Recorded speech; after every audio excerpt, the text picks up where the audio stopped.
شفيع يوم النشور قرآن شفاء للمتقين. Hörmətli dinləyicilər, əvvəlki peyğəmbərlərin möcüzələrini yalnız onlarla bir dövrdə yaşayan insanlar görmüş və onlardan sonra gələnləri həmin möcüzələrin baş verdiyinə inandırmaq çətin olmuşdur. Muhammed Peyğəmbərin sallallahu aleyhi və səlləmin möcüzəsi isə qiyamətədək qalacaq və Allah tərəfindən qorunacaq Qur'andır. Bu kitabın nə dərəcədə müqəddəs və mübarək bir kitab olduğu indi oxuyacağımız hədislərdə öz əksini tapmışdır. Peyğəmbər sallallahu aleyhi və səlləm demişdir: Peyğəmbərlər arasında elə bir peyğəmbər olmayıb ki, ona bəşəriyyətin inandığı möcüzələrdən bir və ya daha çox möcüzə verilmiş olmasın. Möcüzə olaraq mənə verilən isə Allahın mənə vəhy etdiyi Qur'andır.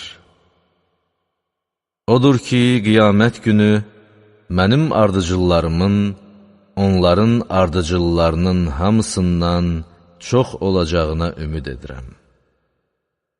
Başqa bir hədisdə Peyğəmbər sallallahu aleyhi və səlləm demişdir: Hər hansı bir cəmaat Allahın evlərindən birində yığışıb Allahın kitabını oxusa və onu bir-birinə öyrətsə, onların üzərinə sükunət nazil olar, rəhmət onları bürüyər, mələklər öz qanadları ilə onları əhatəyə alar və Allah onları öz yanındakilərin arasında yad edər.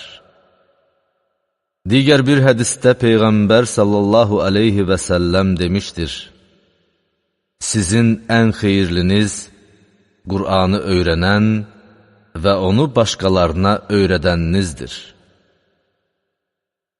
Yenə bir hədisdə Peyğəmbər sallallahu aleyhi və səlləm demişdir: Yalnız iki şəxsə həsəd aparmaq olar. O şəxsə ki, Allah ona Qur'anı öyrətmiş, o da onu gecə-gündüz oxuyur. Qonşusu bunu eşidib deyər: Kaş ona verilənin bənzəri mənə də veriləydi, onun etdiyi əməli mən də edərdim. Bir də o şəxsə ki, Allah ona var dövlət bəxş etmiş, o da onu Allah yolunda lazımi yerlərə xərcləyir.